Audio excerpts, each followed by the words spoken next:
quicker on him at 6. So I mean, that's how close it is. So it's but 12 is definitely good enough. We can race from there really easy. Where are you gonna finish? First, it's easy. Got that. It's booking right now.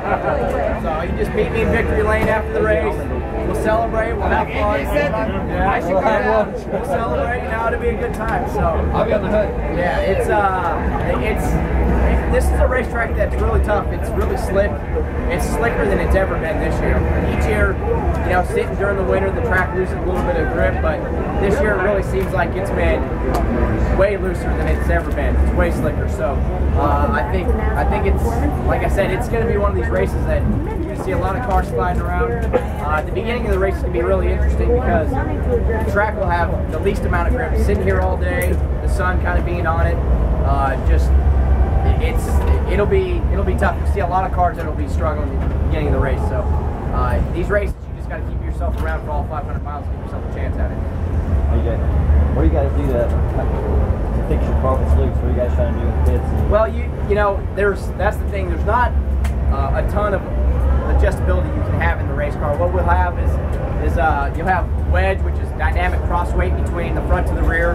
That affects how the car handles a little bit. You know, what we'll have is we'll call it spring rubbers, kind of hanging, or they'll be in the spring to take them out, which is basically makes the spring stiffer or softer. Pit crew guys, when they're changing the tires during the pit stop, all they got to do is reach down and they're ripping them out or put them in.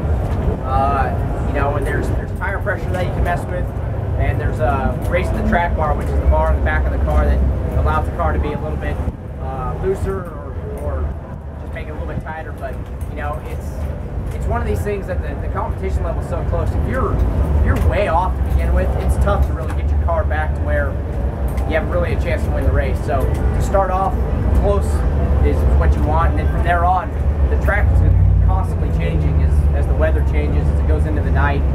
So you're always adjusting. Even if your car's fast in the beginning and you're leading the race, you got to keep adjusting on it because you got to keep up the racetrack. So that's something that's always tough, especially with this place, because usually what happens is that the track, as it gets cooler, will gain grip, and you know, you can kind of usually tightens the car up. It makes the car not turn as well, gets rear grip. But this place really seems like it just gets slicker as the race goes on. And if you watched the race last night, heard a lot of people complaining about cars being loose. So it's a constant battle, and this wind, more than anything, is going to be the biggest thing to mess with. I mean, the winds have been strong all weekend, and that's something that has been playing havoc with us. But it seems like the winds are a lot stronger today.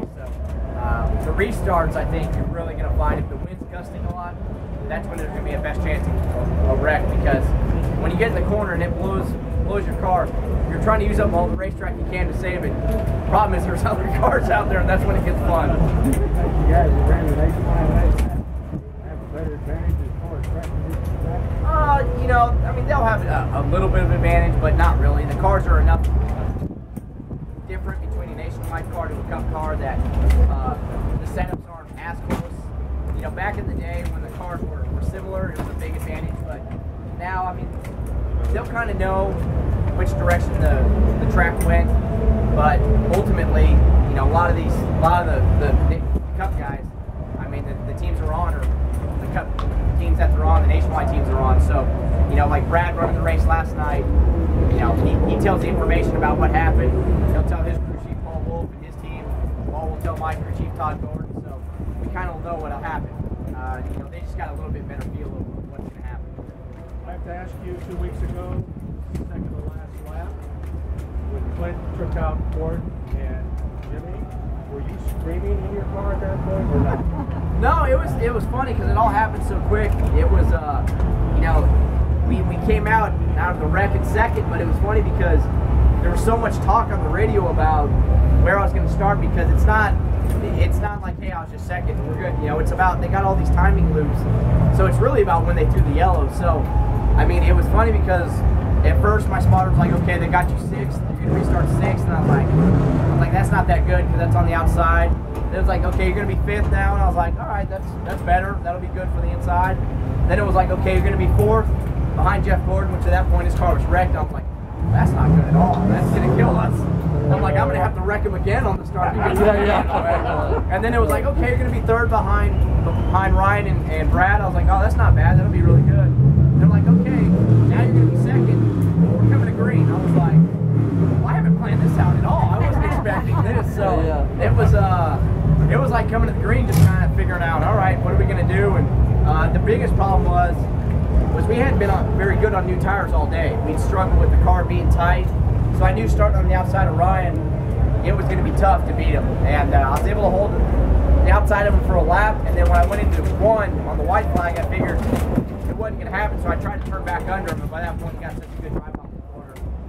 It was all said and done. But overall, it was a good day. It was a good day. We'd been fast all year. We just had some bad luck. So to finally put together a full race, have some good luck, it was good. Folks, we have some autograph cards. I think HJ wanted to sign for. I don't think so. That wasn't part